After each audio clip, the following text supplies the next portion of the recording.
এই যে ভাই আনা করে একটা কথা কই, বাপাই না যে আমি আবার করে মেকআপ করছি দেখে যে আমি বালা হয়ে গেছি, না আমি বালা হইনি কে। কারণ আমি দিলাম যতই মানে বালা ভিডিও বানাই এবং বালা হই, মাইসে আমাকে আর বালা করবো না।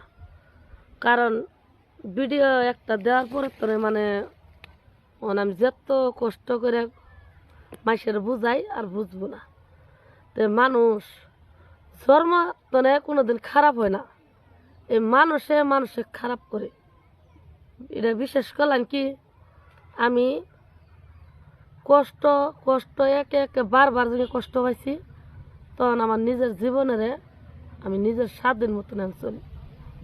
আমি নিজের কামাই করে খাই, নিজের স্বাধীন মতন চলি। কি বিশ্বাস করলেন না ভাই? ও নানা করে যদি ভিডিওটা ভালো লাগে, তাহলে লাইক শেয়ার কমেন্ট করবেন।